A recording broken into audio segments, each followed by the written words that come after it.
Children in Gaza need life-saving support. The sun rose over Gaza, as it always had. But for many children, it didn't mean breakfast or backpacks. It meant rubble, fear, and hunger. 7-year-old Youssef clung to his little sister's hand as the wind carried the sounds of distant shelling. His world, once filled with laughter and learning, was now reduced to gray concrete and the echoes of survival. He didn't choose this. No child ever does. What would Jesus say? Jesus once stood in the midst of a crowd, dusty, weary people who pushed forward with questions, needs, and expectations. But in the chaos, children came forward too, and his disciples, grown men with grown agendas, tried to send them away. The master doesn't have time for this, they said. But Jesus stopped them. Let the little children come to me, he said. Do not hinder them, for the kingdom of heaven belongs to such as these. In that moment, Jesus made a bold declaration. Children matter. Their pain matters. Their future matters.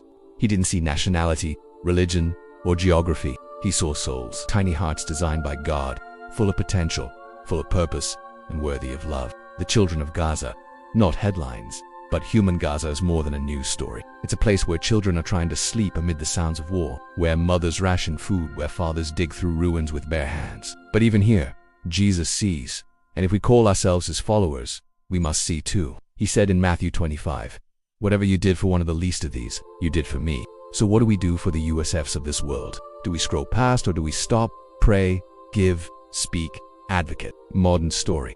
The doctor in the crayon, a Christian aid worker, Dr. Rachel, once told this story. While serving in a makeshift clinic in Gaza, she met a little girl named Aya.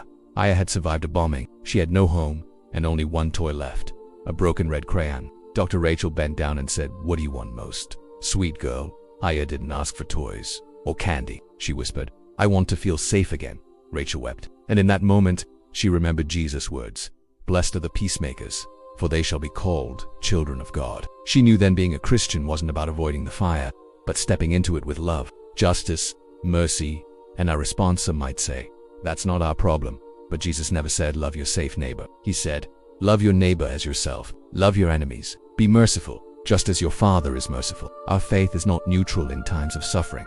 It demands a response. Children in Gaza need medicine, shelter, trauma care, hope, peace. And while we may not all be on the ground, we can pray, give, raise awareness, and refuse to look away. Discussion questions. How do Jesus' teachings challenge the way we respond to suffering in places we don't live? What does it look like to love your neighbor when your neighbor is a child in Gaza? How can you be the hands and feet of Christ to those who are suffering far from home? Share your answers in the comments below. Let's build a community that reflects Christ's heart for justice, mercy, and compassion.